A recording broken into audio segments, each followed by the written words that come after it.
Welcome to Parallax. Parallax, the construction amidst eternal decay. Parallax, the portal to the edge of chaos. Parallax, poem and provocation. So welcome everybody to Parallax. Alexander, Zak, Dr. Marc, three great galaxy brains and wonderful souls as well. So I'm very happy to see you guys kind of, talk about both of your books, your major works, Process and Event, and the book about value. So I was thinking on the train over here. First principles, first value. Excuse me. I just got off the train. I don't have my notes with me. So first principles, first values versus process of an event, I think is a bit of what we've set up here to talk about and to do. So I'm going to be in the background a little bit. I might jump in occasionally, but I'm more looking forward to listening here. So maybe any volunteers to begin? I don't know who to ask to start. Why don't Marc and Zak start and explain why they wrote the book that they wrote? Very good. So we can start from there. Sure. What was the passion behind it? What was the motive? Why did you write this book? So, Zak, how about this, Zak? Why don't you tee that up? I'll actually tee something up even before that, and then turn to you to kind of tee that up, which is just in the I'm looking at this is kind of like, this is my pages of reading Alexander here, the transcript. We printed out the transcript of the beautiful talk you did with Three Talks with Jim Rutt. And Zak and I were chatting about it a little bit this morning, on the porch on a beautiful day. There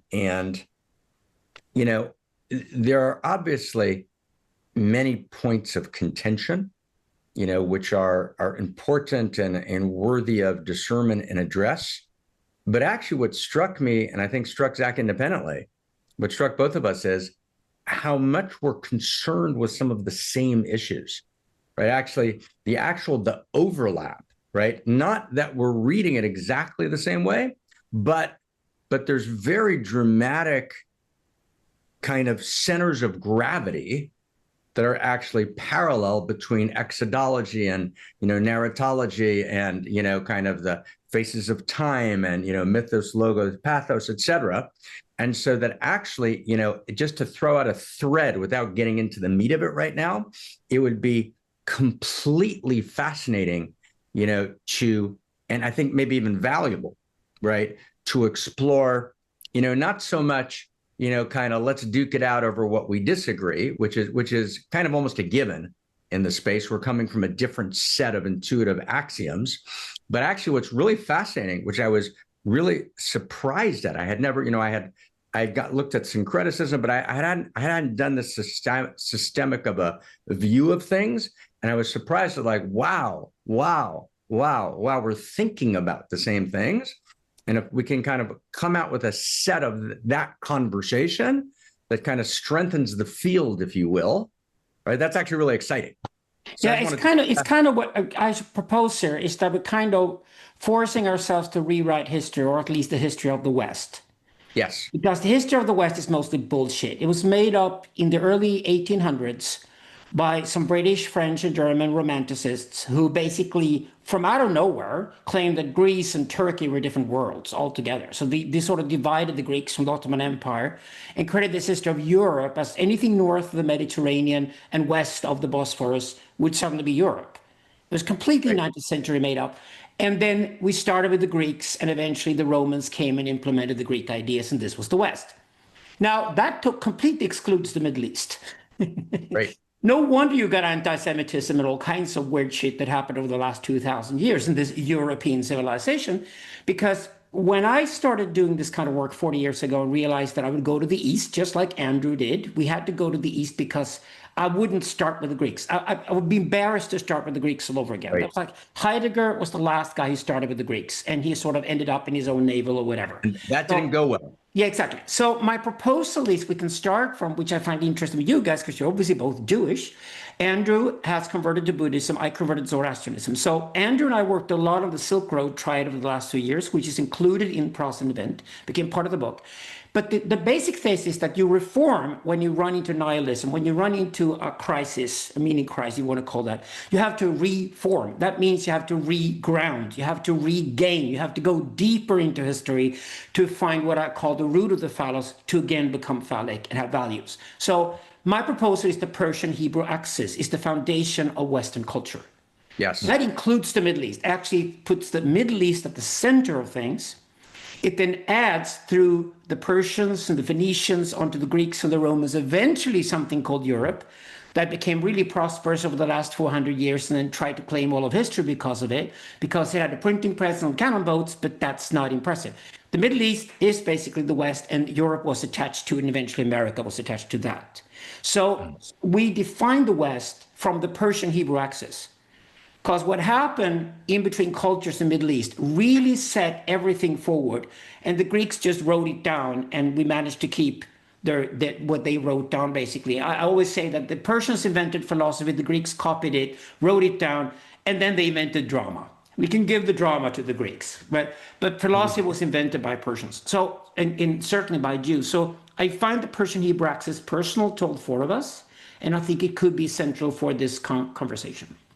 Yeah, no, fantastic. And at a time when when Jerusalem, right, isn't actually able to find the real Persia, but the real Persia got hijacked, by the worst forms, right, of kind of degraded, expressions of utterly regressive fundamentalism, to actually create the kind of Jerusalem-Persia conversation, right, in a real way, right, is a wonderful thing to do. So yeah. Zach, maybe you kick off with Alex. You.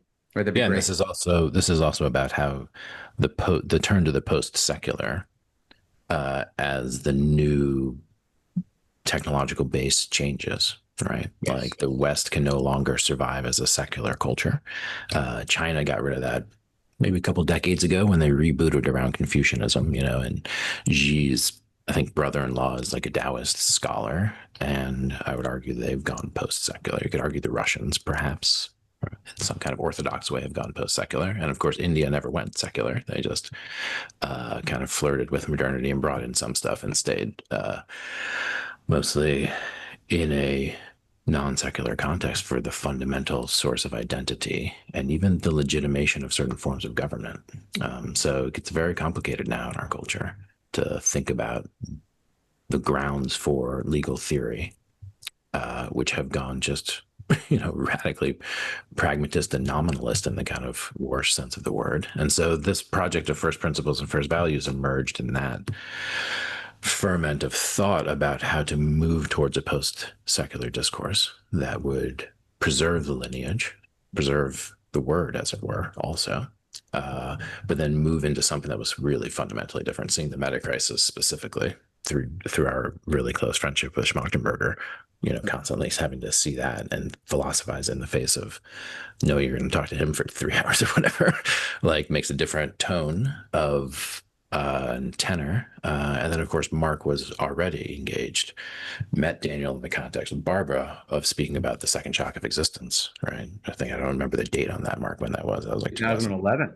4 years before we met Daniel. Yeah. Yeah. So that had to do with just the shock to the entire cultural milieu of the bomb and of the self-induced species extinction. And so there's this deep question about how to think into the post-secular. What are the tools to do that? What are the types of texts to do that? And in that same context, I was doing a deep dive as an educational theorist into the state of digital technologies and looking at the first wave of AI. And in a casual manner, kind of sent Mark Zuboff's book, right, Surveillance Capitalism, which is one of the first places where you just see the kind of insights of this perverse version of attentionalism, right, which became this extractive, like soul-destroying thing. And Mark read it like a, rabbinical scholar, and then moved into the secondary literature and sent me literally like a 12,000 point, it may be an 120,000 point document on the relationship, what Zuboff was missing in the relationship of value coming out of all these conversations. We also put in these long talks that we've been having. So during COVID, basically. And then that document I spent a lot of time with. It became this book, and then it also became the two books that are coming out now, Exit the Silicon Maze, Volume 1 and Volume 2, all came from thinking through the consequence of the complete destruction of value by the digital, and therefore the urgency of the post-secular reclaiming of first principles and first values. Because who does Zuboff appeal to when she's trying to preserve personhood and dignity and freedom? Sartre. Like Sartre's kind of cool when you're reading him like when you're 18 or 19 or something, but it's not a place where you're going to stand against all the techno-feudalists by appealing to Sartre. Like maybe you'd have a chance if you appealed to one of the great, if you spoke in the lineage of one of the great or many or all of the great traditions, then maybe. Can I just point out one small detail here? Because this is interesting with Zuboff here and her work, is that I find the same problem with guys like Slavoj Žižek or Jordan Peterson. They have no followers. They become their own shows. I mean, I think even Žižek would agree there are no Žižekians. They're in a constant critical mode, which is great. Somebody's got to do deconstruction, but there's no reconstruction going on. They're trying to save exactly what caused the problem. I think we agree on that. So this is why we have to go deeper. We're all for sitting as four deeply religious men, to be honest about it. Yes. So I just want to fill that in. I think you're onto something with Zuboff, which is general a problem with, say, a Žižek or a Peterson or the other guys. They're popular in YouTube. They have a lot of followers. They do a lot of podcasts. But you always end up with this empty sense of, but he doesn't have the answer to anything. He's just deconstructing again, which was the whole point with the postmodernist project, wasn't it? What that means, they've never gotten over it. They're stuck with it. They're not getting beyond it. So yeah, I just want to emphasize that. Zuboff has accepted that problem to me. Yeah.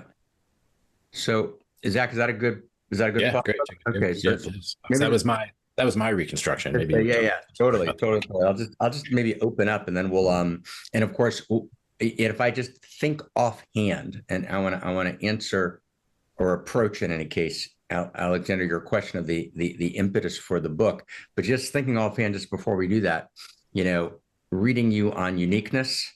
It's one of the topics where kind of like uniqueness, what we call lines and circles, what you would call process and event, right? Reading you on story and narrative is going to be these are really important conversations, and in a sense of kind of axiomatic absolutes at play, right? And the notion also of freedom and free will. That's already 5, and the digital issues. So that was just 6. I just mentioned all 6 of those. All of us, the 3 of us, have approached in a very serious way, in ways that are non-redundant, but importantly complementary, and actually create larger wholes. That's 6 big fields just right there. So let me just kind of dive into the impetus. So the impetus is, and you just alluded to it, Alexander and Zach, the word we've been using probably most often since we started, kind of really in 2009, right, is a reconstructive project. Right? In other words, after all of the deconstruction, and that's what Alexander was just pointing to, right, there's no reconstructive project. And the reconstructive project needs 2 dimensions to it. It needs, in a certain sense, scaffolding. It needs right scaffolding, but it also needs content, right? And however you want to approach, let's say, the integral scaffolding that Ken did, right? So that's a different conversation and not our topic now, but what it was scaffolding. It was a scaffolding structure, and we can debate the scaffolding. I think it has enormous value, right? It's a much deeper conversation, but what we wanted to do was A, evolve scaffolding, but B, content. What's actually the interior of it? Let's do the it, not about it, not just be able to map it, but actually go from the map to the territory. Let's actually. Can I just ask you to give us a couple of synonyms to scaffolding? Scaffolding. We really get it, so we don't miss out on these important. Totally. By scaffolding, I mean, so let's say Ken, our friend Ken's, working of, the post-Gebserian kind of, model. So Ken would say, well, look for states of consciousness. States are really important. They tell you important things. Look for stages. States aren't like stages. Look for types. Types are really important. Look for kind of lines of development, because, those are really important, right? And so you have this mapping of what you should be looking for, which is by itself enormously constructive, enormously valuable, but it actually doesn't take you into, okay, let's talk about identity, right? Okay, let's have, so from our perspective. Which stage, why, like the normative question, the content of, in the context of the frame. Right. So what are you actually looking for? Right. So no, absolutely. So the way we start, Alexander, is with kind of what we call the three great questions, right? Which are who am I? Where am I? And then, what, right? What ought I be doing? Normativity, right? Just to both our followers can follow the conversation. This is what we call archetypology. That's why I was looking for synonyms for scaffolding. I think we're on to the same thing. And archetypology can either be horizontal. What kind of man am I? Or what kind of woman am I? Or vertical. What stage in life am I at? Child, grown up, etc., elder, whatever. So you can then basically allow people to start playing with something which is not individualistic, it's individualistic. It's like, what kind of role do I have in a social community? Where do I really serve my community that I'm willing to live and die for? So archetypology is just another vocabulary we use for basically the same thing as you call scaffolding here. And for example, what you would call a individual, right, as opposed to an individual. I think you did say something about polar bears and individuals, but we'll get back to that later, right? But what you would call a individual, right, and the dialectic, right, between individuals and individuals, we would call something closer to the individual. The way you're using would be separate self, right? And then separate self has this deeper realization, right, not of true self, because the true self that's unpacked by the classical Enlightenment traditions is actually anemic. Right, the true self is simply awareness, right? And actually, the field of self is not awareness. The reason why we use individual is because individualism to us is so tainted by Descartes and exactly the secular we're trying to overcome. That's right. So that's why individualism we put it. No, we don't use the word because we force you to rethink as an individual within a sociant, and the sociant. Your individual would be.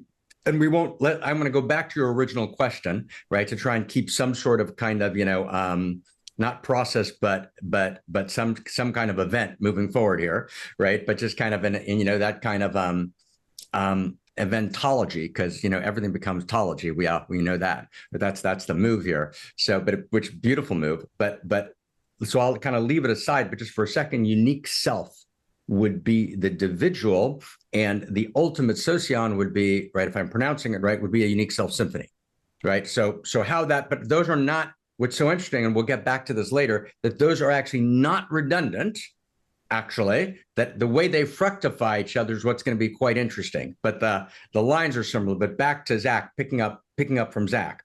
So impetus. So the impetus is the reconstructive project 1. 2, right, that there's an explicitly world philosophical and an explicitly religious context, right, that we're not afraid of religion, right, and the notion of basically locking ourselves into this very narrow kind of, liberal woke community that's going to actually change the world when it's actually dissociated from, right, the entire religious context of the world, doesn't understand that context, which 70% of the world lives in, right, is both narcissistic and pragmatically absurd. So in order to do a reconstructive project, we want to be explicitly religious, but obviously not in a regressive way. We want a kind of postmodern religion, right? What would a kind of new, right, A, B, C, we also at some point, Alexander, kind of jettisoned the word consciousness, which I kind of feel like you must have done as well, because it didn't show up there. Although it's our next book. Right. Okay.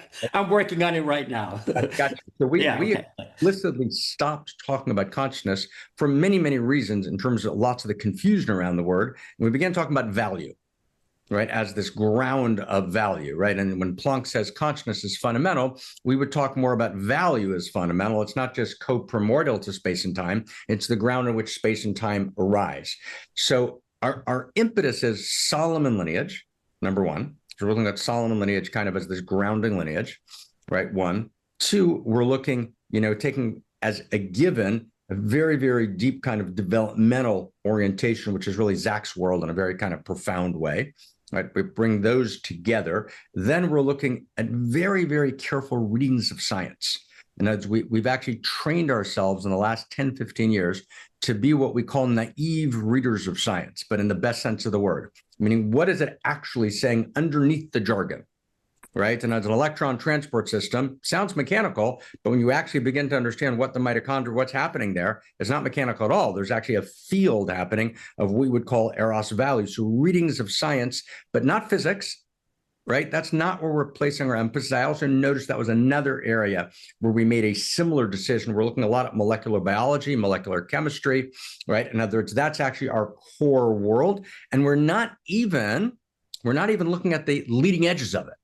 Actually, classical college molecular biology, right, or the leading edges, let's say, of natural genetic engineering, James Shapiro, Dennis Noble, that kind of world, right, are enormously kind of central to readings of science. And then, of course, systems, complexity, chaos theory, and then finally, the last piece is all the great religions, all the lineages, right? What the underlying structures of all the lineages, but not in the perennial way, where the individuated senses, which are ultimately unique, get kind of leveled into a kind of a bland universalism that actually loses access to the reality of what's happening. But actually there's a unique self, if you will, of every lineage, which is its unique quality of eros, value, and intimacy. Bring all of that together in 2011, Zach and I wrote an article about responding to the second shock of existence, meaning without being able to tell a new story of value, we simply couldn't see a way through the meta crisis. So that's the last sentence. Then turning to you, friend, right? So for us, right, and I apologize insincerely for just kind of saying it so directly, but, for us, and I imagine it's similar for you, Alexander, but we see suffering in front of us. And we're not, in other words, although we're trained philosophically and we did the things you're supposed to do to be trained philosophically at Harvard and Oxford. That's basically kind of an academy of mediocrity, right? We're actually saying, oh my God, right? The amount of potential present suffering and future suffering, right? And the incomplete sufferings of the past that haven't been actually liberated and brought to completion. So we're responding both to the joy of reality and to the suffering of reality. And we consider this literally like breathing. I mean, it's the only thing we could possibly be doing. So something like that. Sure. I just come to it from a different starting point. So I come out as a Hegelian and Nichin. So Hegel and Nietzsche finally, in the 19th century in Germany, made the West catch up with the East. And they were both inspired by Zoroaster, by the way, historical figure. The genuine Zoroaster was high fashion in Germany in the 19th century. It's just that Schopenhauer clearly brought Buddhism to the West, and that was a more clear exercise, a more obvious one. I always thought Buddhism would come first to the West, and then the more genuinely philosophical traditions like Zoroastrianism would come later, and Taoism is the third of the three Asian traditions. So what I did in my work is that I basically deconstructed all the things that we have to play with, because we all agree that religion is making a big comeback. It has to. We have no other option, nowhere else to go. But what I do in my work, for example, take a term like nihilism. It's often assumed that nihilism is understood in a Platonist way, like it's just a matter of fact or something like that. But it isn't. Actually, nihilism is just like all values are created all the time spontaneously everywhere. Values just occur. If I wake up in the morning, go and have a cup of coffee, I have values right there. The coffee, I love it. I wake up in the morning, I need to go to work. Values are instantly produced as soon as I live. So I don't have a problem with that at all. So what is nihilism? Nihilism is basically when we have agreed in a larger population, we've agreed on certain values around which we create maybe a nation state, a legal system, some shared values, a democracy, whatever, and we try to make this work together. When this falls apart, it's probably because technological shifts and other things that really happen around us, an external revolution is happening around us. When that is happening, a paradigm shift has to happen. That means the entire system, the myth we built that we shared, is falling apart. And that's exactly what the meaning crisis at the moment. I've been talking about this paradigm shift since the 1990s. I've written books about it, 6 books, because my point is that technological change is now happening at such a fast speed that the entire old paradigm is falling apart. And it's falling apart because it wasn't meant to last. It was only meant to temporarily last. Individualism, the secular society, the values that came out of the Enlightenment Europe, 17th century, came out of the printing press, essentially. They came out of a certain technological paradigm. They will then fall apart. Nihilism then has 4 steps in my work. This is lacking in Nietzsche. Nietzsche died young. There was a lot of stuff he never finished, right? So you can go to Nietzsche, add some Hegel, and suddenly you can see a bigger picture. And with nihilism, there are actually 4 states. The first state is that you're naive about it. It's like you're walking around, you think you still have the values you had, you think your neighbor shares them, but in reality, those values are gone because what they were based on no longer exists. So this is really dangerous, naive nihilism. The second part is cynical nihilism. If you ask what cynical nihilism, it's like Hillary Clinton going to Baptist church on a Sunday. Although everybody in America knows that she's secular and doesn't believe in Christ. She still goes to church on Sunday to score points. So it's an empty behavior. It's like Jordan Peterson. It's like an empty behavior that has no grounding anymore and knows it has no grounding, but pretends it has a grounding because everybody else pretends that they have a grounding, although now nobody has a grounding anywhere. So this is basically the dominant state today, cynical nihilism. Now, if you follow the Nietzsche and Hegel, you can go through to the new paradigm and start seeing the world from the future, and suddenly you see tons of values popping up, like the possibilities of a civilization where the new technologies are integrated to the benefit of all. Having that kind of more utopian view gives you new values. That means in relation to the old system, you're still a nihilist, you just become affirmative. You see freedom where other people see no value. You see new values. You see freedom to create new values. And below that, it's an important last step, which is what I call ironic nihilism. And this is irony in a positive sense.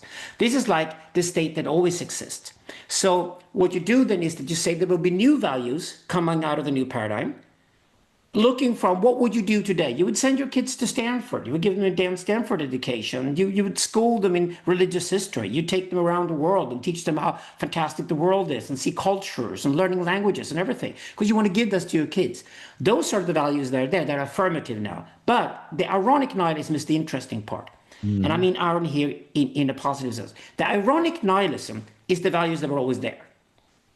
And you know I'm not a Platonist at all, but I believe in Darwin, I believe in evolution, and I believe we've lived for millions of years, and we've had language for a few 100,000 years, and we're linguistic human beings, and we eventually developed into a creature that lives within something called the sociant.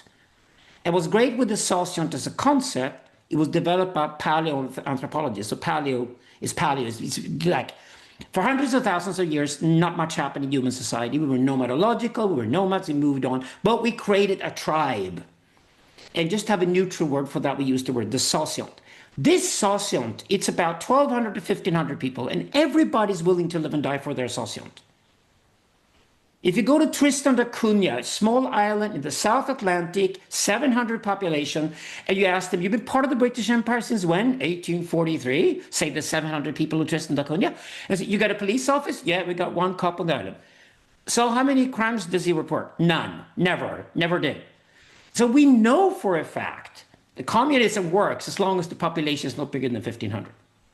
So this is the sociant. This is the basic form. That means, to finish it off, that means that ever since the Bronze Age, the biggest question in religion and the biggest question in philosophy has been identical. The question has been, how can I make the members of my sociant not kill the stranger when they meet the stranger?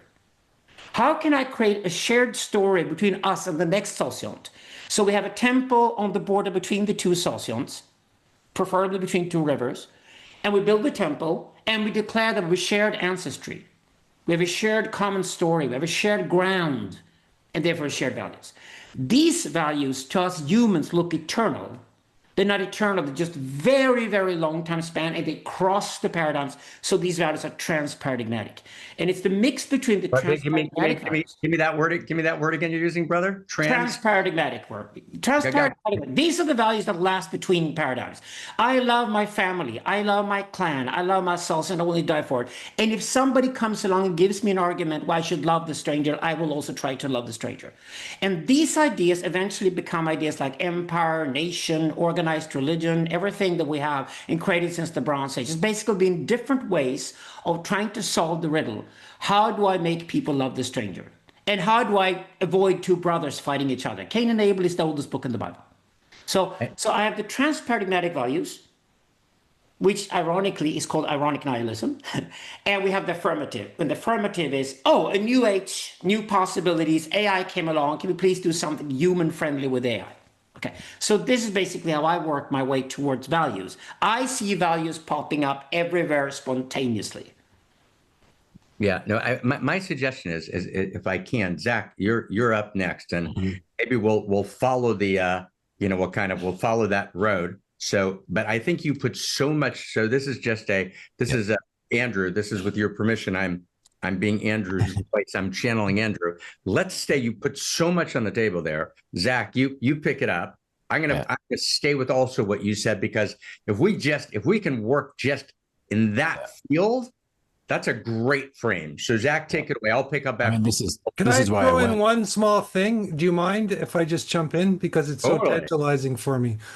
We talked about with McGilchrist the other day about the left-hand paths, and I know that's I'm wondering about religion and the left-hand paths, and that's where my big interest. No, this is. I would argue.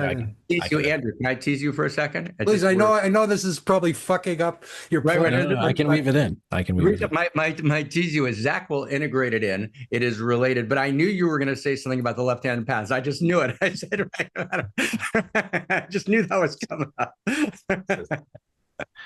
Zach, take it away, man. But left-handed paths are going to be integrated in, sir. I mean, it's easy. This is why I studied the philosophy of education and didn't just go to a philosophy department, to the chagrin of the more serious philosophers, who didn't realize that the fundamental question about philosophy was the one you're asking, Alexander, which was not really about metaphysics, although it is about metaphysics. It's much more fundamentally about what I call intergenerational transmission of the sociant, which means how do we continue to live as what we are as humans, and precisely this question of doing the radical thing of growing the sociant, which means respecting the stranger. Now, what's interesting about this is that value evolves, and so the educator, if he's good, isn't just locking you into what the sociant has always valued. The educator is precisely enabling the youth to explore the evolution of value. Now, to do that, you need a left-hand path, because you need an antinomian inclination at the core of the law, if I can put it that way. And this is what the right educator does. He preserves the law while also fostering the antinomian disposition, which is the disposition to break the law, which is the disposition of the left-handed path, which isn't the path of exoteric, but esoteric. That's all of radical Kabbalah. Is that teaching specifically? 2 volumes. And then the basic question of education, which is what do we pass on and how, and these types of fundamental questions. And John Dewey identified that as the fundamental focus of all philosophizing, meaning political philosophy, epistemology, ethics, right? Theory of self. All these things come to a head in education, and the philosophical problem of education. They don't all come to a head in metaphysics.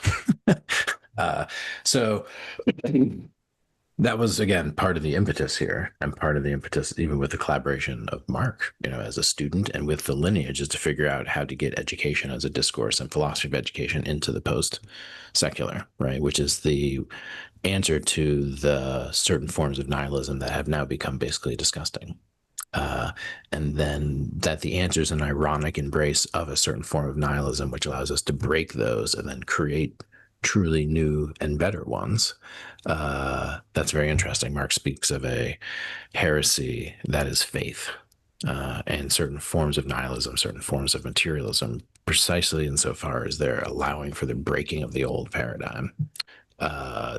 There's something very profoundly important about that.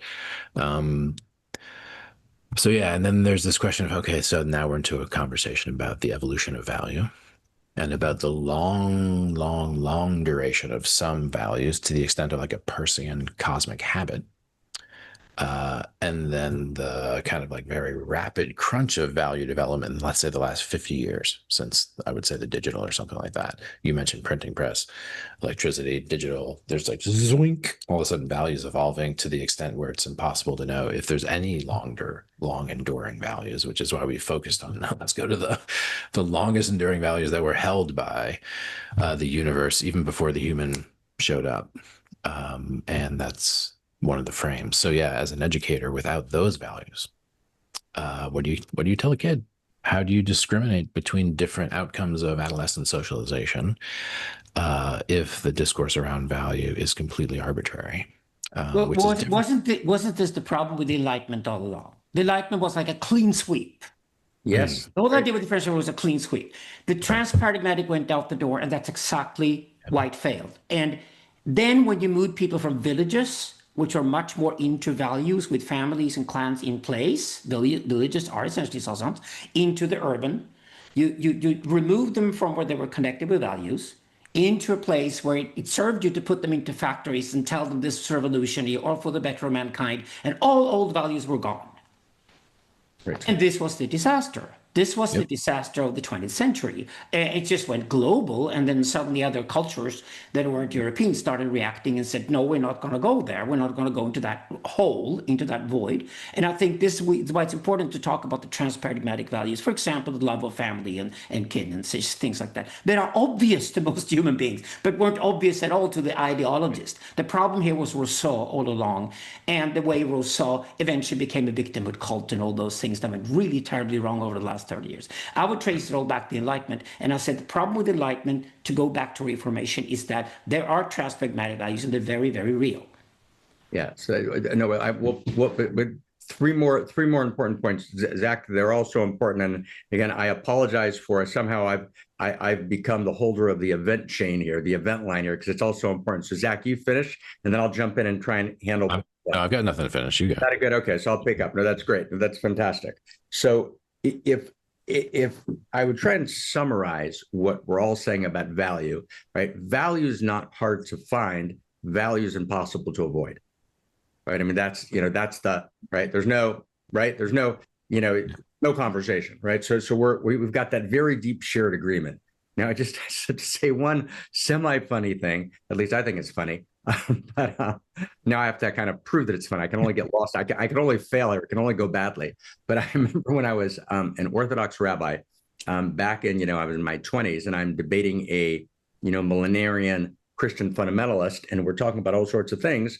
And so we kind of made an agreement. There were lots that we agreed on. So finally I said to him, listen, you think Christ has come again? I'll make an agreement. When Christ comes a second time, I will believe in him. He says, okay. So in terms of the transparadigmatic value issue, right? In other words, does it go all the way back? Is it inherent or is it not? I think that's actually an important question, but let's bracket it, right? Let's bracket it for now. Maybe at the end we'll get to it. I don't think it's just a detail, because I think it affects our experience of our interior and how we arouse moral and political will. But let's put all that aside for a second. So I remember having a conversation with a mutual friend, I think I know mine and Zach's. I can't imagine that you two haven't run into each other, but if you haven't, let's get you together, Alexander, with Howard Bloom, right? And Howard's Howard's great, right? Howard's a fellow at the think tank and a dear Howard friend. and I loved each other for the last 25 years. So I would imagine we're parallel. Yes. I would imagine so. That makes perfect sense. Didn't make sense that you wouldn't have. So yeah, music industry alone, right? Philosophers who have been right. Oh my God, right. I mean, no, actually, I thought the two people who actually made that kind of wild cross, and we just actually published, the only book we published in World Philosophy and Religion Press that wasn't in-house was Howard's new book. So blessings to Howard, who is 82 and filled with energy and indefatigable perspicacity. So I remember an early conversation with Howard about the Lucifer Principle, which was his 95 book. And Howard and Lucifer Principle kind of makes the argument that, hey, right, this is postmodern, this is the postmodern credo, right? We can't actually affirm that value is real in any sense, whether it's in the sense that both of us are talking about it. He wasn't willing to even go to transparadigmatic because, Howard said there's always an in-group and an out-group. Right. And, the in-group is always protected. The in-group is always killing the out-group. So how can you even think to talk about value? So I remember we had a big moment together and I said to Howard, but you're focusing that there's always an in-group and an out-group, but you're forgetting that there's always an in-group. Right. In other words, that is to say, everybody agrees that there's supposed to be an in-group. And so what we have to do is we have to move the boundary, right, of where we define the in-group so that we're actually in no boundary consciousness, meaning everyone's in the in-group. And it was a very big moment. I remember, Zach, I called you right afterwards from the street in Manhattan, and we were excited about that conversation.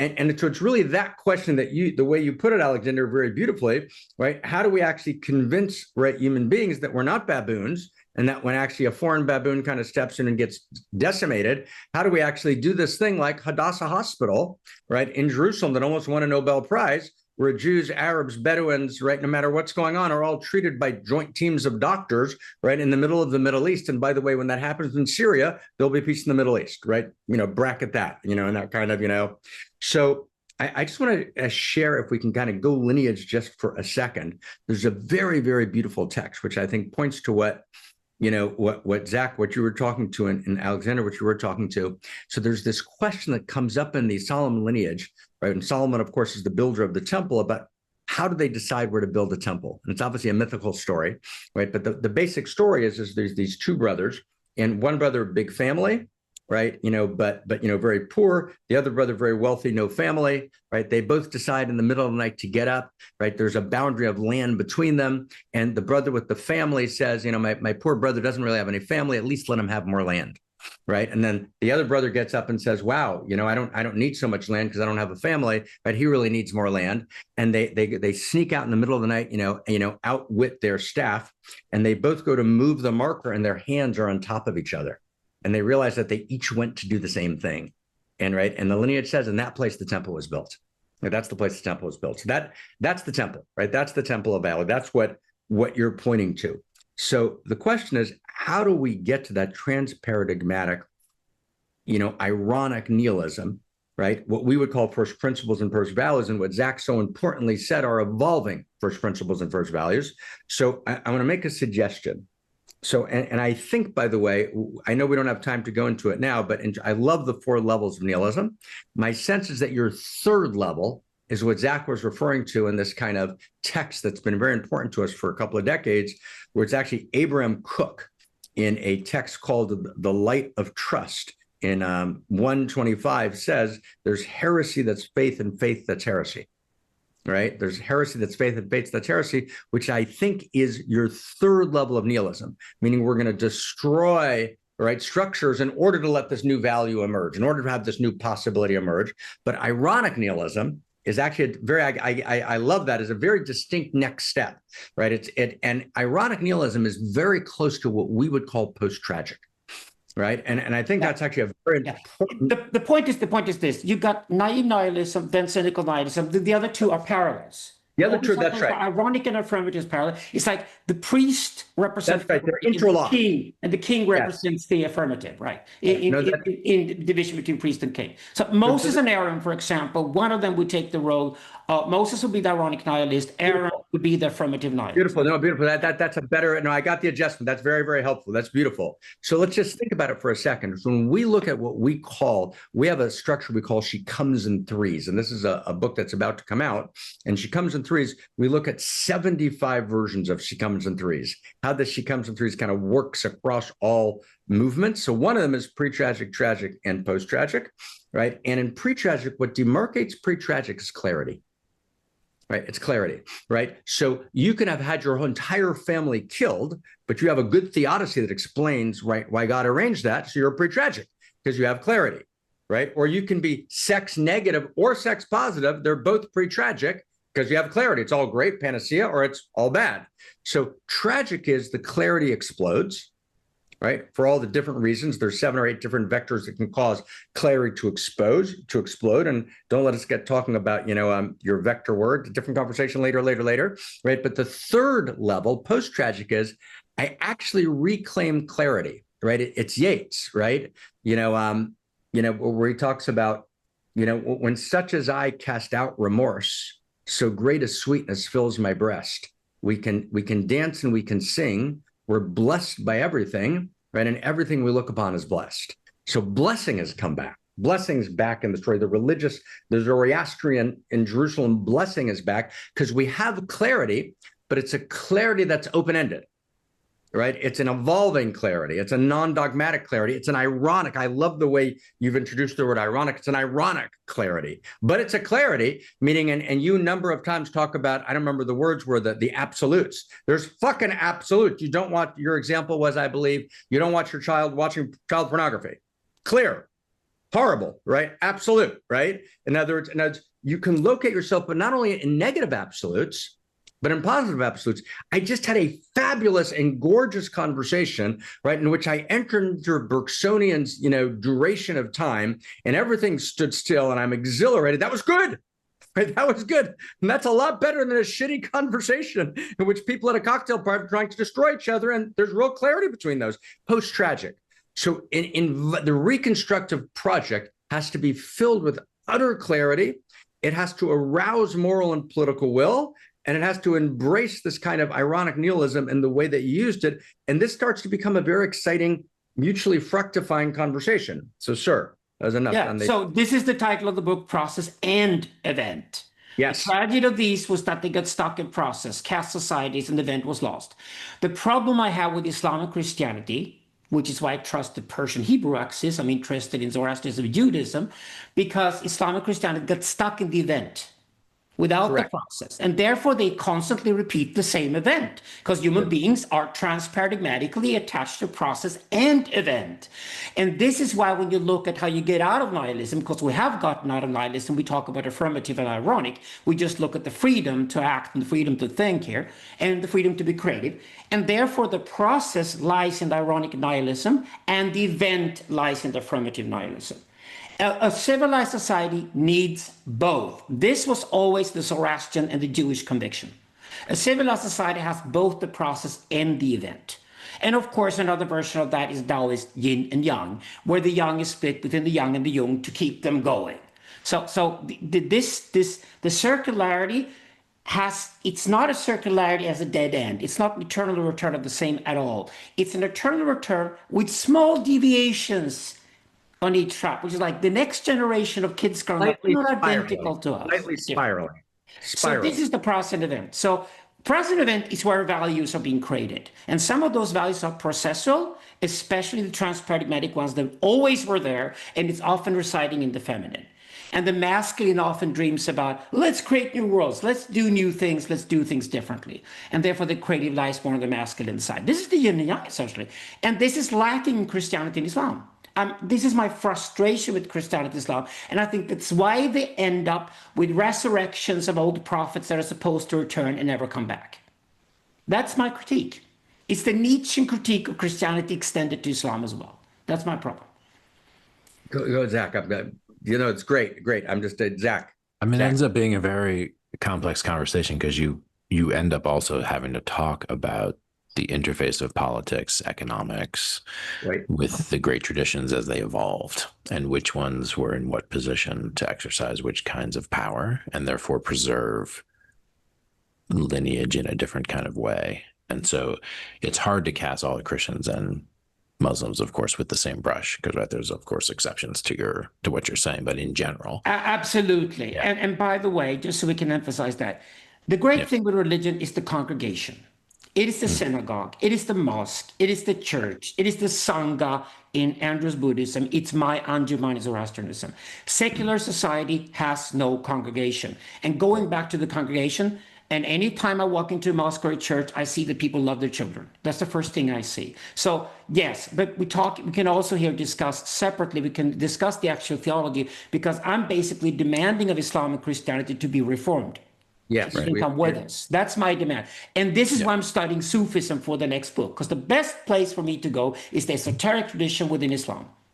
Yeah. So that I can be relevant in my critique. So I just want to point that out. Yeah. And in the United States, at least, Christianity was reformed by capitalism, which is, so Christmas, like all of these things, became something that they radically are not, and became very nihilistic in the worst sense of the word. Whereas some of the other traditions, smaller traditions that were more, in a sense, could hold their own territory in some way, didn't get as fundamentally corrupted as some branches of Christianity became in the United States, not by ideologue religious fanatics, but just by the socioeconomic base and political grind that needed something.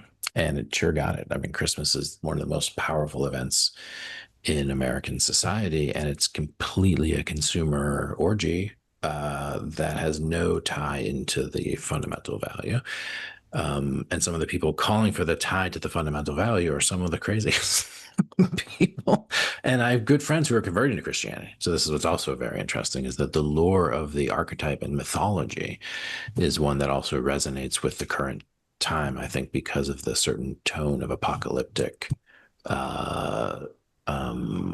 inevitability. So yeah, I think there's a deep thread there, which is about the reform of those two traditions. And then, of course, all the traditions have things that are super embarrassing. And when I look at Western Buddhism, for example, I know about Andrew's experience in France, but with few exceptions that I know well. I lived at a Zen monastery for 9 months with Soryu Foral. But there's a lot of crazy, stupid shit happening also in American Westernized Buddhism, and my sense is also in other places where that tradition was captured. Fully agree. Yeah, so I was speaking to someone in Mongolia. I don't know if I even talked to you about this, Mark, but Buddhism in Mongolia is a mess. Well, as you can imagine. And it's serving a kind of post-Soviet state function and has no tie into its actual lineage. And so, yeah, there's need for reform across all the traditions. But when you think on the geopolitical stage, and when you think about the state of interreligious discourse and conflict, there couldn't be a more pressing problem. Now, if you think about the state of the information ecology and the chances of having a reasonable conversation about this shit, that's where I start to get a little bit more pessimistic. I think we'll have a lot of clarity actually about what needs to be said. And the question is how to bring clarity into public view when precisely there are active forces trying to occlude clarity from appearing in public view. And this is my dilemma. This is, podcasts are interesting, but it's we're preaching a little bit to the converted here to some extent. And yes, and right, yes, and yes, and in other words, I think there is, and perhaps this is my Jerusalem side, right, that's about to express itself, but I think there is a way home, right? In other words, hope is a memory of the future, wrote Gabriel Marcel, and hope is a memory of the future. We think we can heal ourselves by reorganizing memories of the past. Right? We recover the memory of the past, we organize it, but we actually can't become whole unless we're actually living in the first principle and first value. That, by the way, this is another place we overlap in terms of the conversation of time, where it's both non-redundant but deeply related. But actually, time is actually not just a kind of way that we measure reality, but as the three of us know and have talked about in different ways, and Bergson on duration is very, very beautiful. The actual Hebrew word time, Zman, means invitation, and it's an invitation into a particular quality. This is just a particular example. It just so happens the other day that I picked up Zak at place X, and we had a 90-minute ride to place Y, right? And those 90 minutes, we both felt that was like eternity. And there was no other place that those 90-minute conversation could have happened. And it wasn't about marked time. It was about this entering into the space between worlds, right? The space between times, this kind of moment of eternity in which time stretched out, and we covered, a zillion topics, just moving from one to the other. And you could literally feel the time opening up, right? Into this possibility.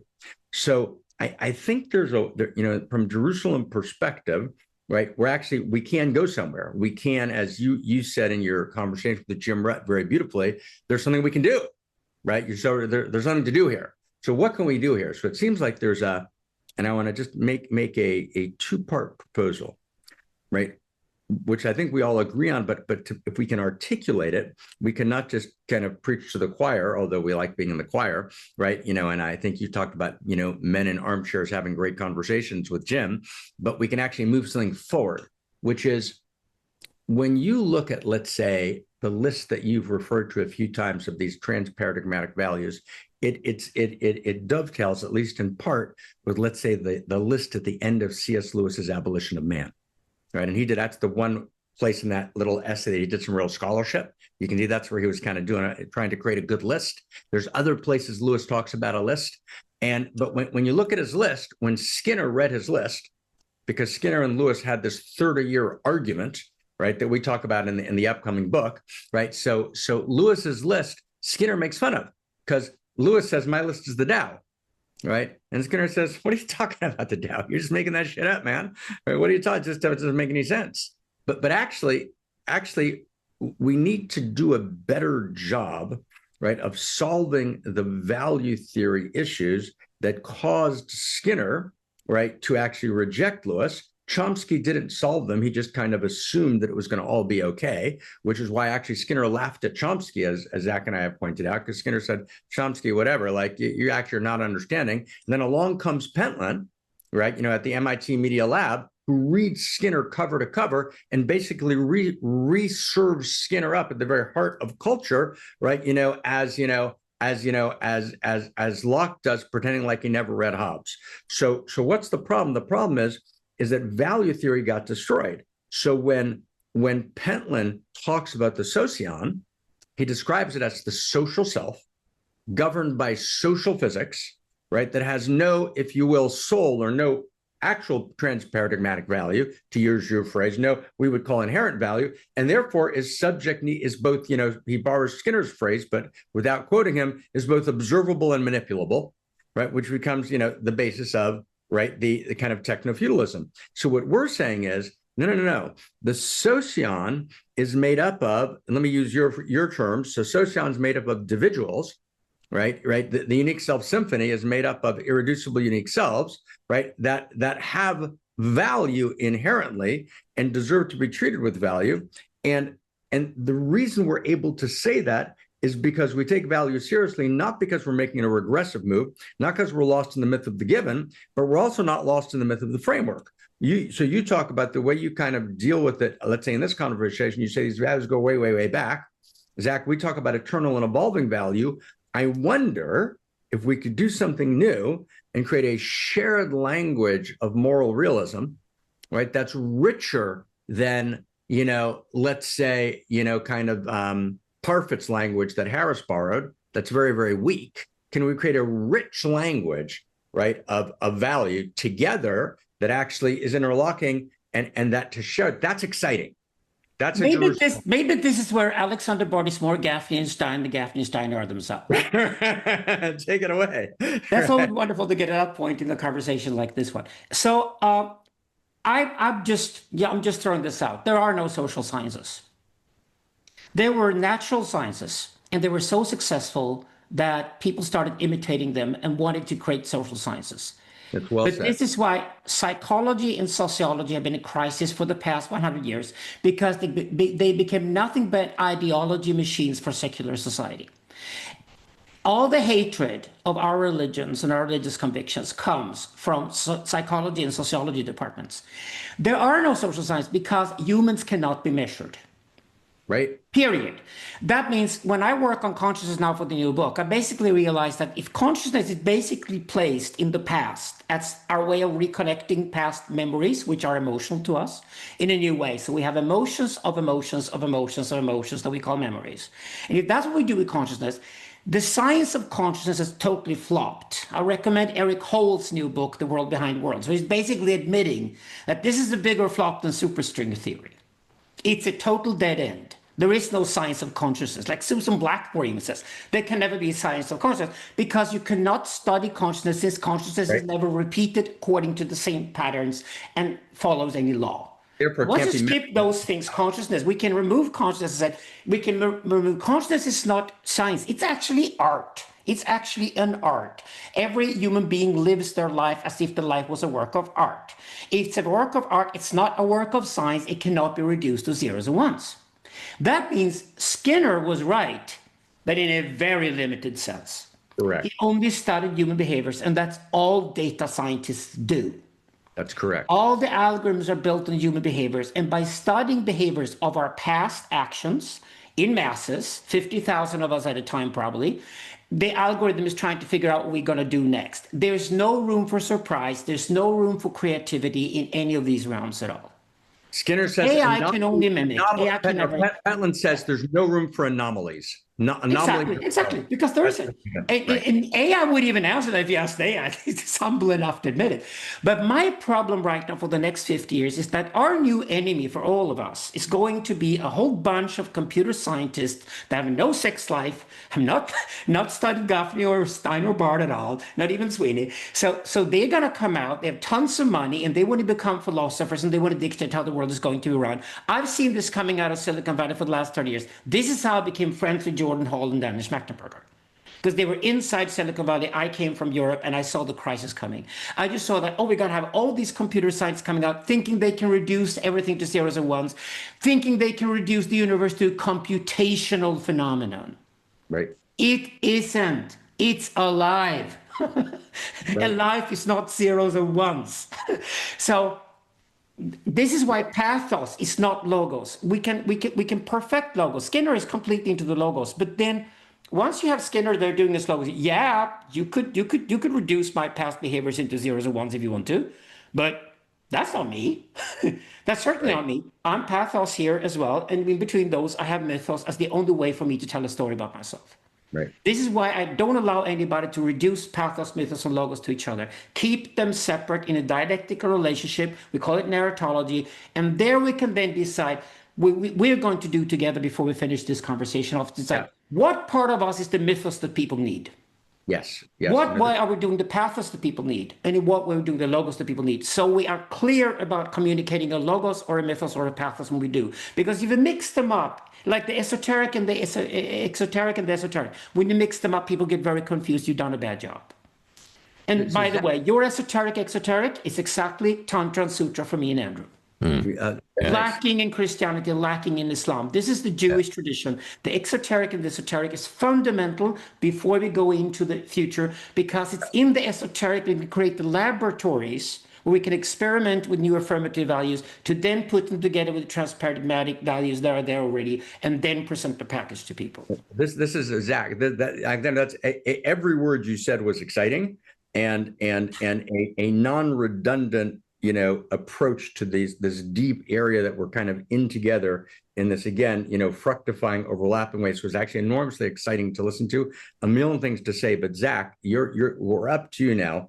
And again, I'm in traffic cop mode, but if you're up for it, if you're up for it, you may have a completely different way to go, because now we got to step into mythos, right? In other words, and this is a moment for, like, in other words, what's our shared mythos, and kind of our conversation on story. That's at least one way to go. But whichever way you go, if you go a different way, I'll pick up back into mythos. But this is there's something you could actually, I'm excited because there's this, if I can borrow a term, a transcendental emergent in a particular vector, right? That could be kind of coming our way here, which is an unusual thing. So take it away, sir. Well, I mean, to bring that prompt in, I would talk of Freud, right? Who in the end just was telling myths and calling it psychology. But we're talking Moses and monotheism, and even civilization is discontent, and the late work of the ego theory is basically myth. Plato comes from Plato, the three aspects of the soul. And so that's just fascinating. And then, of course, James and Piaget. These would be the places where I kind of root it. The origin of psychology, where it began to go wrong, was after those three dudes, basically. And you can kind of see it. And they were all willing to say, you actually cannot do psychology. Sorry. You can do philosophy and then kind of focus on aspects of the mind, and some of the aspects of mind can be treated scientifically, but you can't do this thing, psychology. So Piaget was an epistemologist first and foremost. And if you read French, you realize that Piaget was one of the greatest epistemologists basically to ever live. And so he's like, oh, he's a child psychologist and he has bad statistics. You're like, you're such an idiot. Like, Piaget had zero interest in statistics. Freud had zero interest in statistics. James, zero interest in statistics. And these are the founding fathers of psychology, so-called, right? So I'm completely with you. And the reason that I, dabbled in psychology, in psychometrics specifically, was to prove that the human is immeasurable. I went into psychometrics as a formal field to basically show myself, oh, wait, yeah, all the stuff that can be measured about the human is cool, but it's not the thing that is of most interest. Let's say if I'm trying to help someone as a psychotherapist, right? Or if I'm trying to raise a child or be a teacher or do any of the things that you need to understand how other people's minds and how consciousness and value itself work, which is what all those three founding fathers of psychology had. And so my overwhelming interest in figures like Ken and working with Marc had to do, as a psychologist, being like, oh, right. Like, how do you solve this problem if you admit that you can't contain psychology as a scientific field, but have to then include the most profound aspects of philosophy? And for me, those meant religion. And then you realize, which is that fundamentally the questions about the human mind are religious questions, for lack of a better way to characterize them, not scientific questions. So that's a deep frame. Marc and I have this longstanding book we've been talking about writing for maybe a decade, which is a book specifically on the application of these types of first principles, first values to the domain of psychology, which we call unique voice, which has to do with the kind of interface of unique self theory with some of my work in developmentalism, which isn't useless, the developmental psychological tradition, especially Piaget. But if it gets turned into I know one thing you should add there. Charles Sanders Peirce. Oh, yes. I mean, that's not going to get started induction, deduction, abduction. AI does induction. It imitates deduction. And does deduction, imitates induction. Induction is just Alexander, nothing happens. You can't get Zach started on Peirce. No. Right? This is the Peirce project. This is the Peirce project. Hear that? You can't talk about it. I mean, because the James Peirce connection.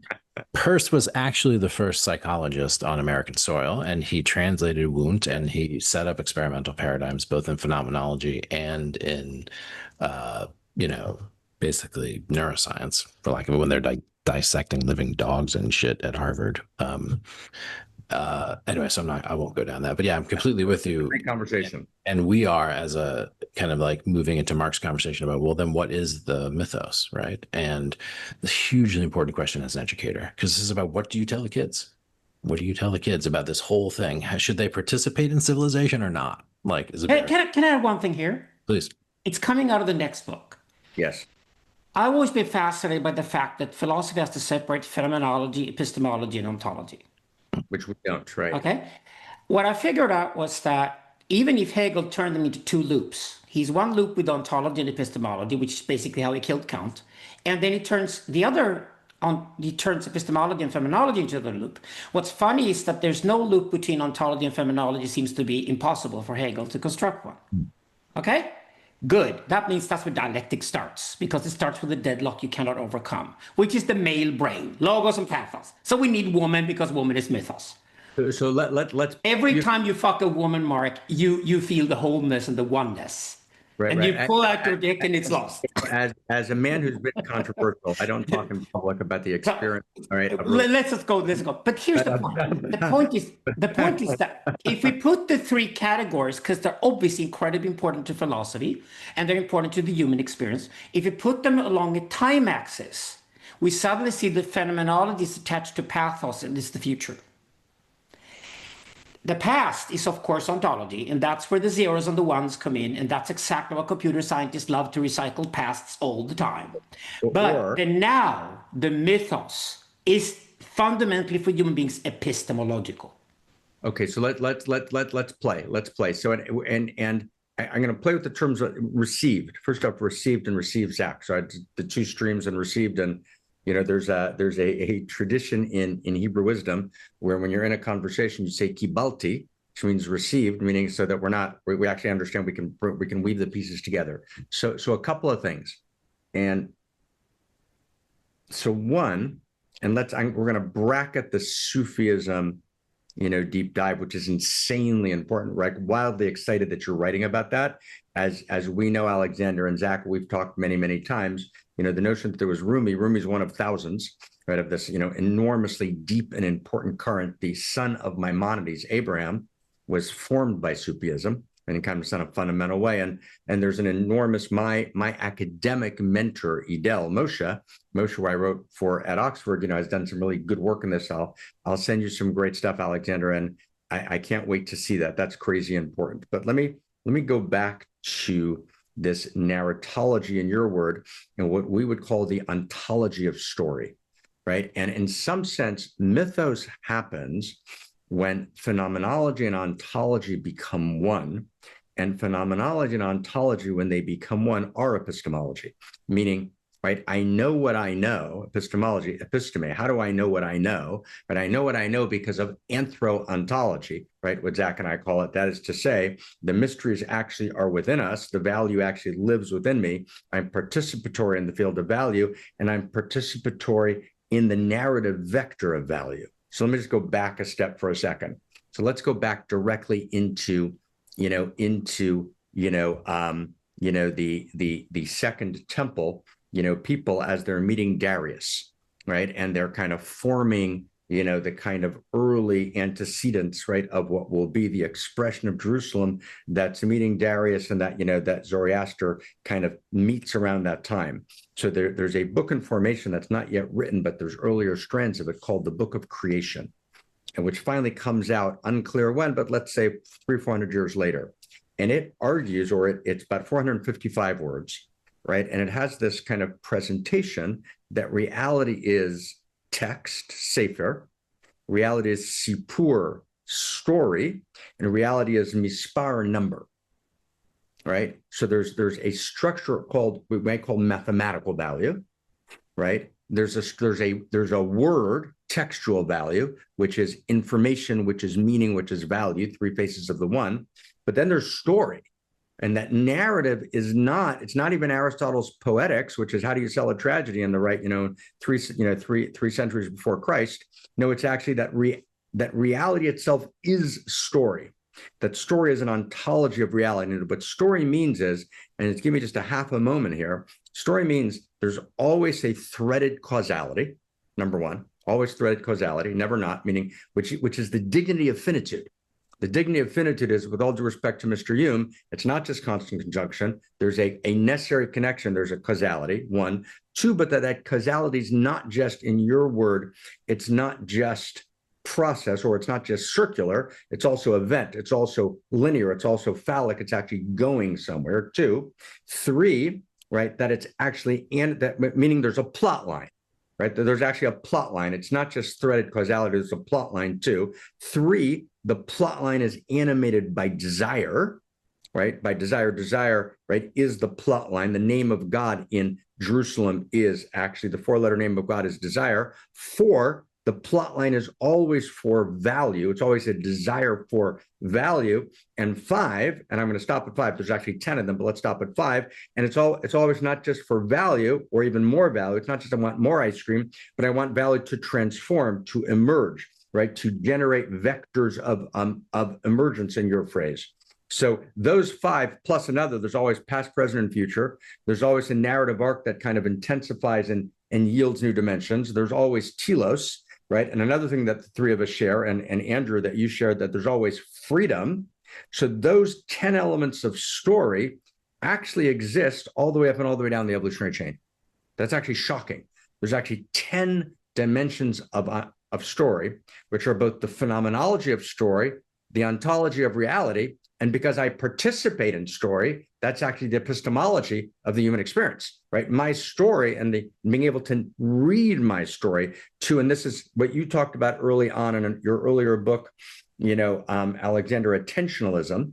And we have a new book, actually, of course, because we're seeing all these gorgeous overlaps coming out on attention we're about to put out, right? So attention is the placing of the heart. It's the eros of reality, right? So attention. So all of a sudden, phenomenology, epistemology, and ontology become one. They merge a narrative arc of reality in which I participate, and I become not just an actor in the story, right? It's an unfinished story where I'm both the storyteller and the writer of the next chapter, and now we've restored human dignity.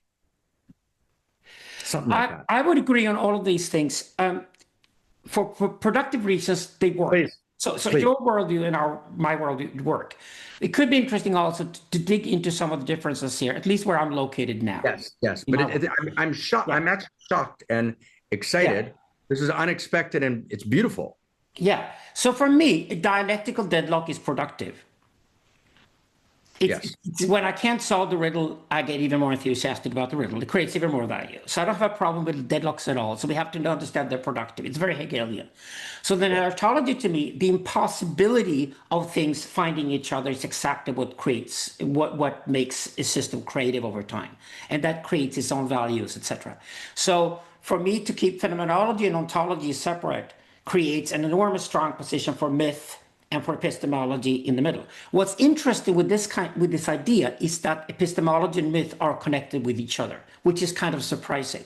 But it's because if you put phenomenology with the pathos, speaking of desire, by the way, and transcendence, drives basically coming out of phenomenology, and you got ontology, which is how you summarize the world after the event, and then you learn how to love it, which is amor fati in Nietzsche, and which is asha in Zoroastrianism. It's basically, I accept the world, whatever happened. I will not be bothered with spilled milk. It was spilled, whatever. So I can build my future, and that's where the freedom lies. The freedom lies into the future. Constantly, there's tons of freedom, absolute freedom in the future.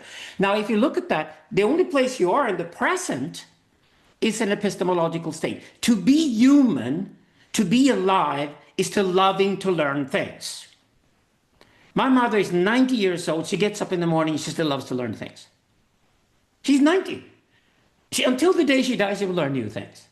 This instant value of humans, only people with really bad self-confidence, but really traumatized, cannot find that one spot, or they're in a deeply, deeply, deeply depressive mode, which is devastatingly to hear about because it's intense suffering, but anybody else loves to learn new things. And as soon as you connect with that, this is why Zak's book is widely quoted by me in our work as well, because it's so important to understand that education and myth building here is key to take us out of the predicaments we're located in. It's about the children, of course it is. But the point here is that by connecting epistemology and this idea that I only learn by being interactive with things. I truly learn by being interactive with things. Which is exactly, I don't learn by just repeating zeros and ones. And by the way, computers can do that anyway from now on historically. So I can more than ever be engaged with the world and learn things. And this natural propensity for me to learn things is what makes me human. That means the epistemological and the mythic is in the present. And in the present state, for all its subconscious nature, it's more subconscious than conscious. In the present state where I'm constantly located, I have to use abduction to find my way forward, and computers can never help me with that. So we have a whole set of different things that I think we can agree on you can build new values based on, and give humans a more human role than ever. No, Zak, you're up. I wonder if, as you go, just in the back, and obviously, Alexander just stepped into your learning world in a huge way. It just stepped into your home. So, as that goes, and maybe then afterwards, as we move towards the kind of the last stretch, it might be then interesting, dialectical deadlocks to see where also post Zak, okay, now where are the places we diverge and what matters and what doesn't, and to have that piece of the conversation. Dr. Stein, I presume. Again, back to the fundamental question of how to foster a new kind of perception about what it means to be human, what it means to be in this world, and what it's worth. And so I would agree, in a sense, that until we figure out how to get the digital to not be harvesting our attention to the extent that no one's learning anything, because that's the other thing. It's like, some people get up in the morning and they think that they're going to do something where they're learning, but they're really just scrolling and they don't remember a goddamn thing that happened, and they get agitated and end up God knows what that isn't in control, because they're subject to to a massive behavior control operation.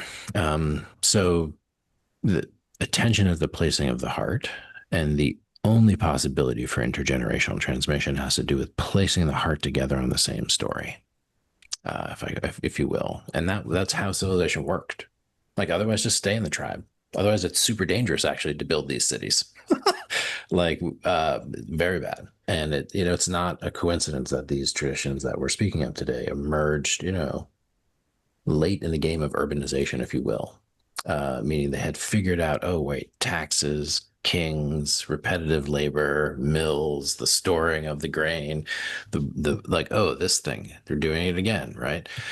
How do we stop this from happening? How do we encode the evolution of the law rather than getting stuck with one law by some crazy Babylonian dude who thinks he's a god. Like, that's insane, right? How do we actually kind of a values lock-in? Yeah, how do we encode into the law God, which would be the evolution of value, and of course the incorporation of the stranger and other things.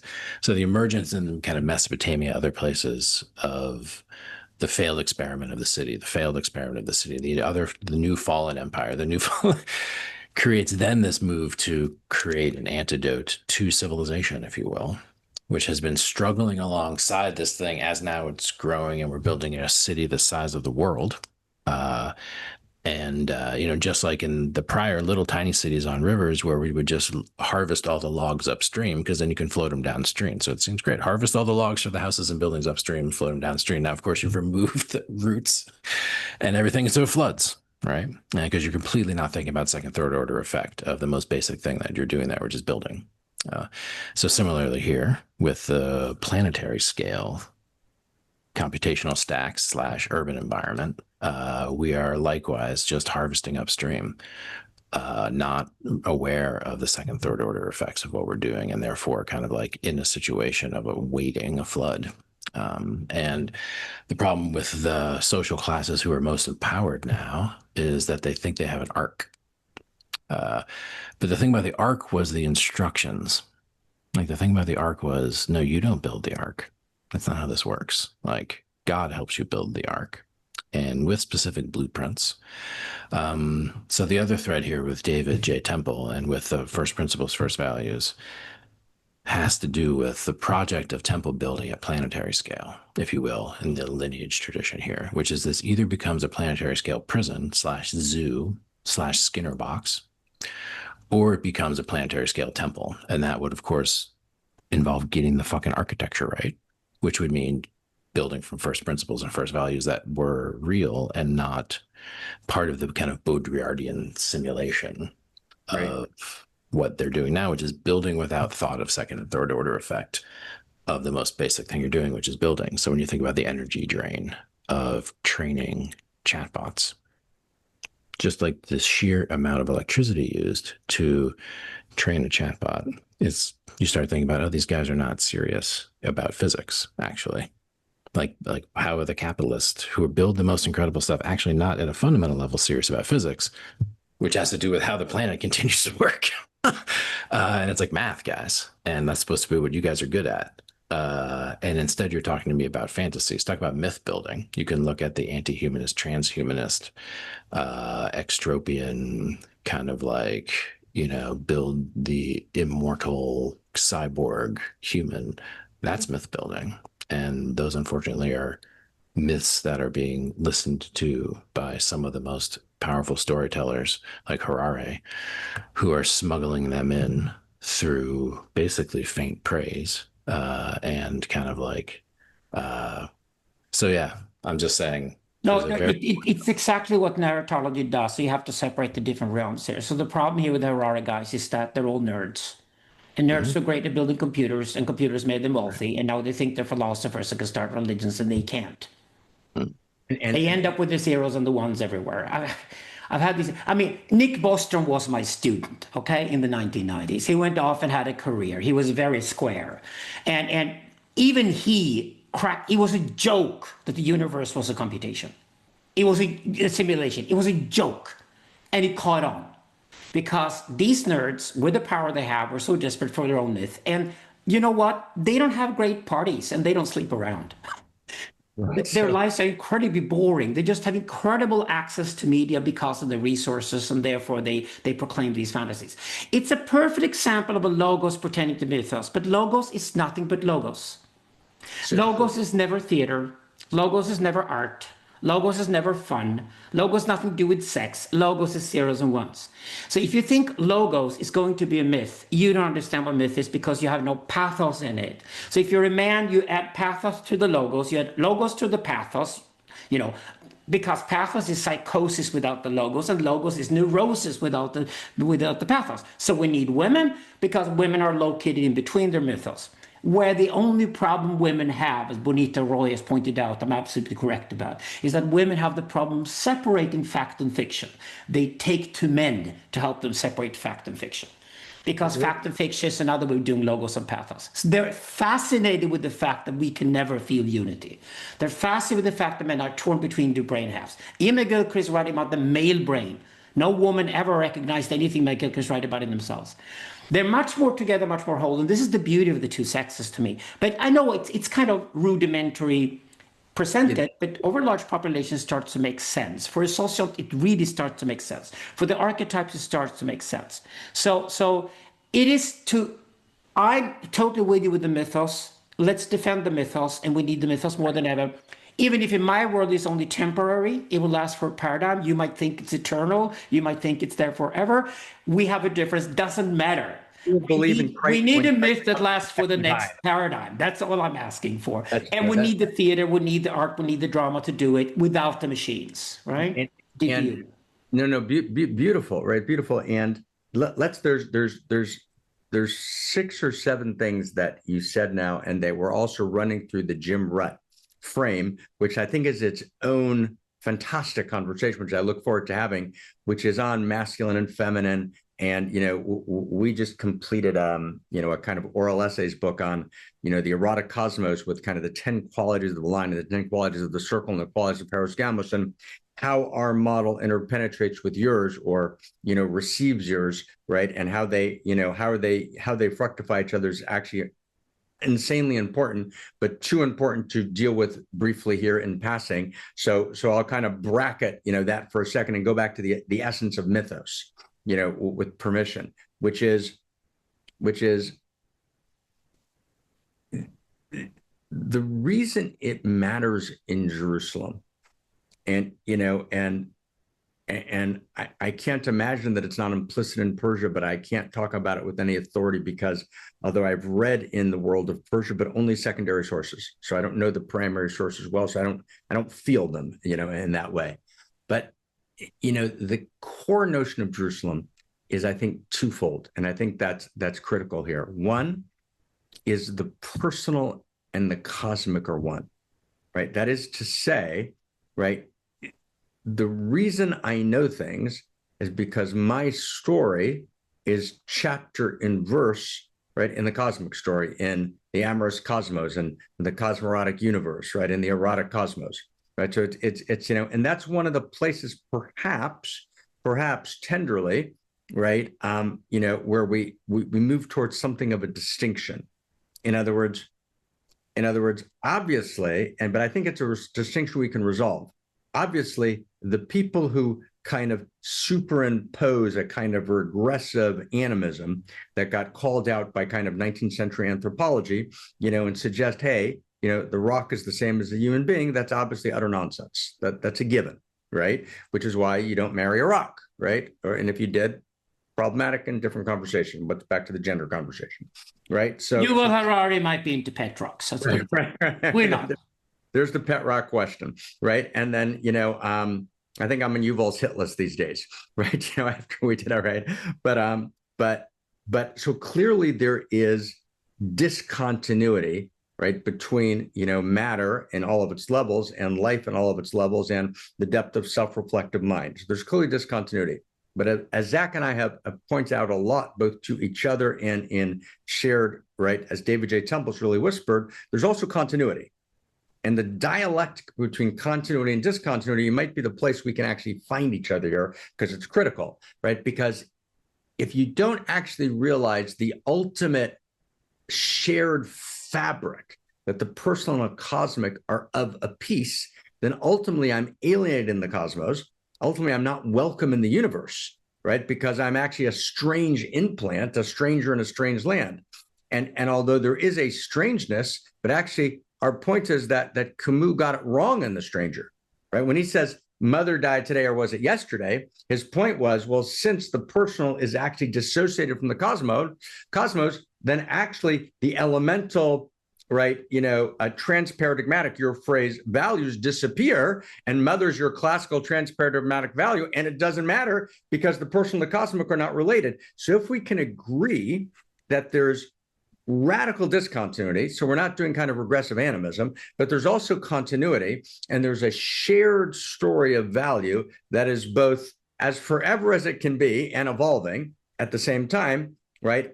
Then we become, in some sense, kind of those people for whom the word davar in Hebrew, which means thing, and which also means word, is the same word. And then at that point, the whole question between kind of, is it an atheist question or is it a kind of, cosmologic humanist question disappears, right? Because, matter and what matters actually are part of the same story.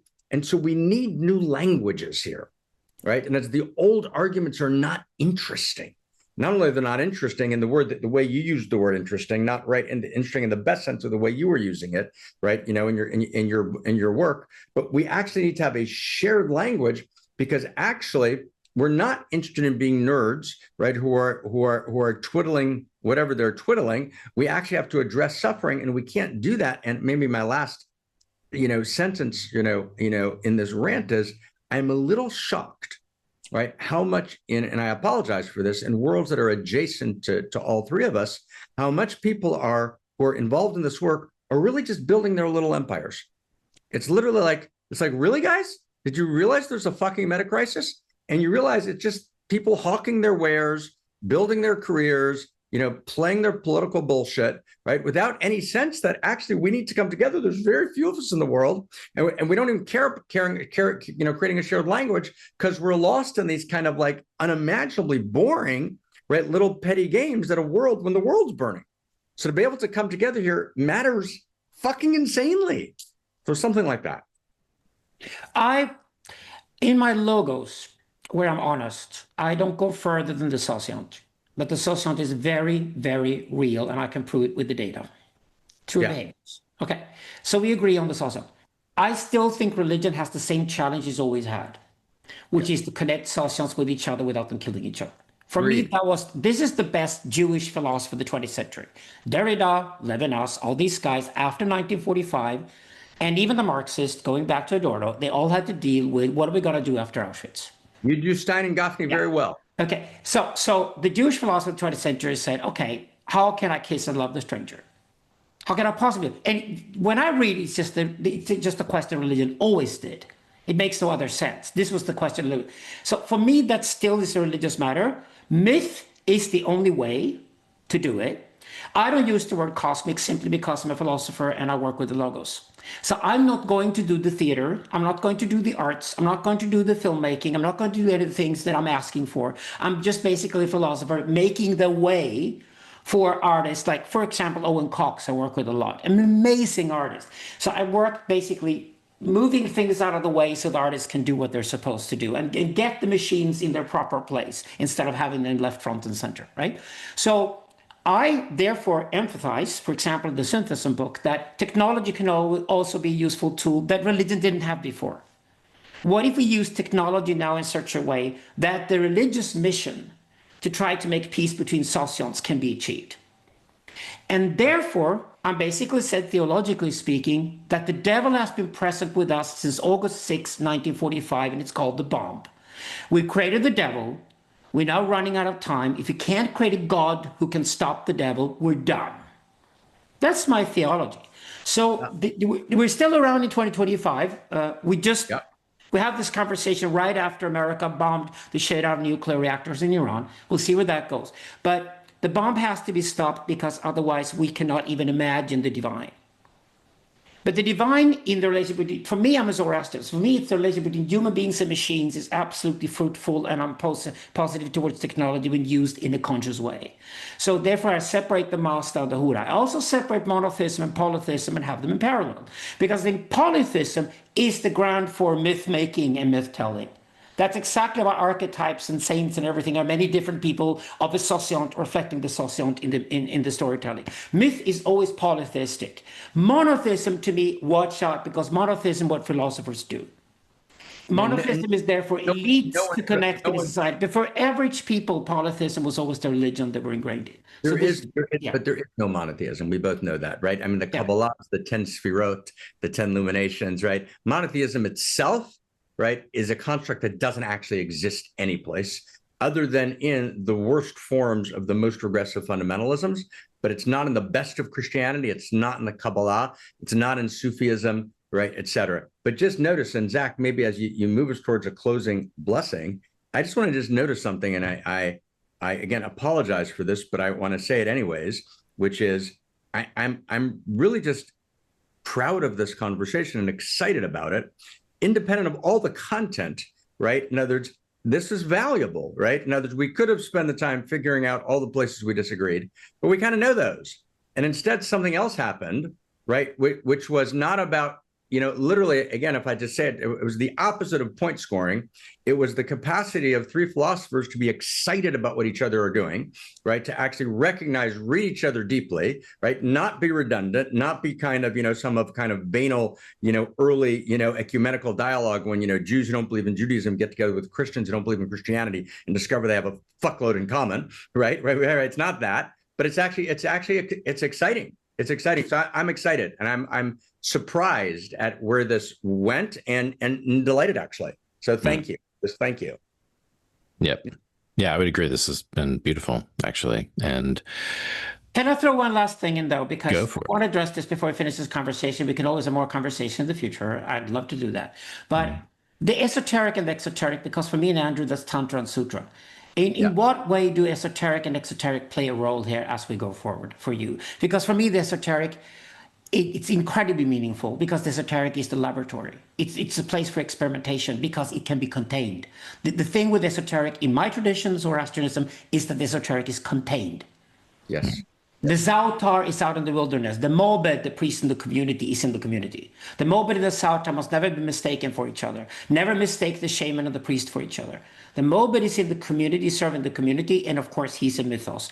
And therefore the Zautar might be both pathos and logos in the wilderness, but you only go and see him when you really have to. You don't take anything with you from the Zautar into the community unless you're knowing it's clean.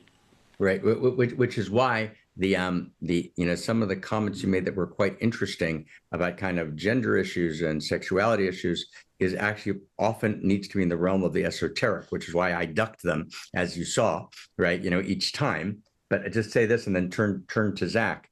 The esoteric ultimately goes through a number of languages, but it roots back to Hebrew, right? And the word seter, right, as in mystery, seter, mystery, esoteric, right, has two meanings in the three-letter root, and a man named Abraham Abulafia, right, a very, very important kind of language, mystic about, which Edel wrote his doctorate, points out the word seter means to hide, right, beauty and to destroy, right? And that's very, very, so we desperately need esoteric traditions, but when they're banalized, right, and kind of thrown in without a kind of deep and profound context, then they begin to lie. I mean, it's like the postmodern notion that, postmodernity has two ideas. Everything's context and everything should be transparent. But of course, those two contradict each other, because if it's transparent, you can only be transparent to facts, but you can't be transparent to context because they're too subtle. So by being transparent, you're lying, essentially, right? I mean, it's basically a lie. So we have a desperate need for the esoteric. We can't breathe. I think the esoteric, I would say, is a fundamental human need, just like air is. We need, as cultures, we need the esoteric, and we need to cultivate esoteric traditions in our learning institutions, right, which are esoteric, right? And that very, very profound. We need the sutra and we need the tantra, and the tantric paths they're desperate to exist, but with an incredible amount of precision and esoteric hiding, because when you shout an esoteric secret in the marketplace, it remains a secret. Right. So thank you, Zach. I think Andrew would agree on this one. If you want to take Andrew, yeah. Well, I just would say that I brought up, the left-hand paths because that feels to me the key, even though in a way it can't be spoken. So there's a kind of paradox there. It's a left-hand path, so it can't be spoken, but it's the thing that is most needed. Yes. Yes. I'll turn. I mean, I would. Yeah. I mean, I would argue that one of the things that complexifies in this whole conversation about the esoteric and exoteric is the crude monotheism, right? Because monotheism gives you monodemonism, which means there's a lack of clarity around what you're actually fucking with when you go do ayahuasca in Costa Rica or whatever. Because you're just worried about one demon. You said the bomb. It's interesting that we set up a situation where we're kind of maximally fearing many things, but actually when you do the meta-crisis analysis, there's thousands of different X risks and thousands of different catastrophic risks that could unfold that have nothing to do with the bomb. And so the mirroring of monodemonism with monotheism, this is an idea I get from Henry A. Murray, great psychoanalytical theorist, who knew a lot about demons. He was one of the people who interviewed the Unabomber when the Unabomber was at Harvard. So there's this real question about the role of the esoteric and the danger that is associated with the esoteric only being worth fucking with if you have a theory of value, right? That doesn't reduce it to something that's very simple, that's very black and white. So there's a real complexity in the ability to, as a culture, hold these types of things. Now, what's interesting is that with the loss of the esoteric, you also lose the seat of teacherly authority fundamentally. Now, one of the reasons that as a young child, you take your parents as a teacher and as teacherly authority is because you know there's shit that they're getting that you do not get. Like, that's just so clear. Like when you're young, it's like, wow, how did like food appears? And eventually, especially as you get to an adolescent, it starts to freak you out. Like, oh, the clarity of the differential. What did they talk about when they're talking about the credit cards or money or whatever it is that they're talking about that makes life work, but I don't get it.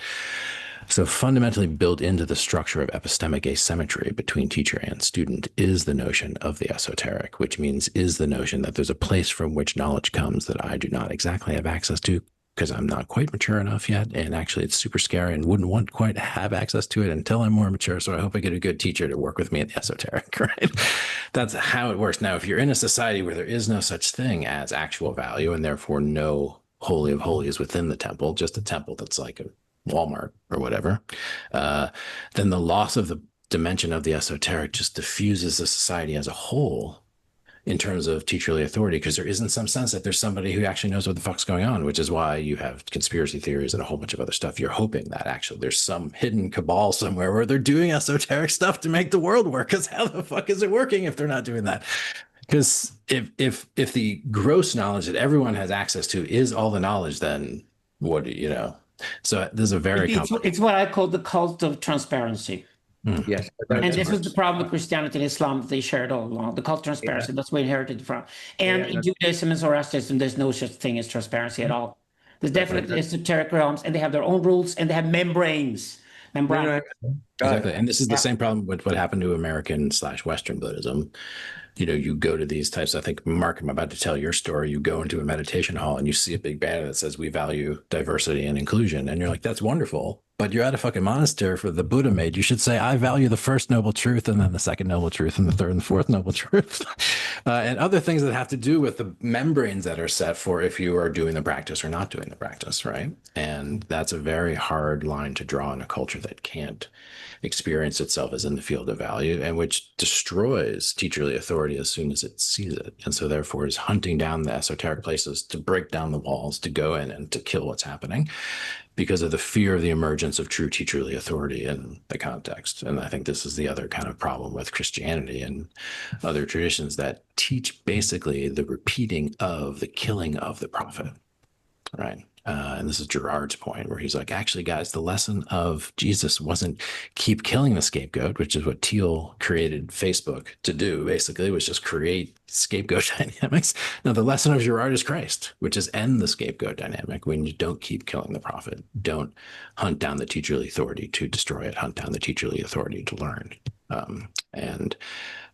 So it's an interesting quagmire, I find, which is that, yes, there's danger with the esoteric. There's danger. Intentionalism is next topic between the three of us and with Andrew. Yes, So, it is and I can see definitely how this membranics, esoteric is. We have to, what do we spend our time on? What do we give attention to, and why? I mean, you threw it, but I mean, yes, yes, and yes. So yes, yes, and yes, and yes, and then another yes. Just one last word, because you and then Zach, you first up, you threw a beautiful bomb into, at the very end, this last notion of the esoteric, kind of this, innocent, but, very, very, very, just so insanely important. And then Zach, everything you added on it. So, just for the sake of integrity, just to say the last thing, right? And it's why religion matters so much, right? And as religion, of course, has been corrupted, right? The secret sacred, of course, can become secret sordid. Of course, that's a possibility, right? But what we've done is we've actually demonized teacherly authority itself.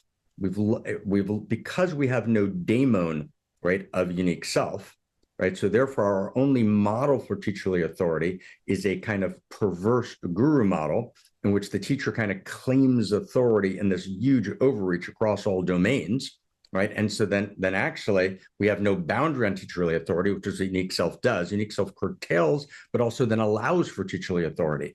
And therefore, let's say at the center of the worlds that we've tried to create, there's the structure we call Holy of Holies, right? Which is this, direct, transmission, and it's a one-on-one structure. And I remember I was sitting actually, of all people, with Tony Robbins at his house at some particular point, and he was asking me the structure of our study, and it was an interesting conversation. And I explained to him this one-on-one thing, and he said, "That's like, you can't monetize that," right? And I was like, "What are you doing?"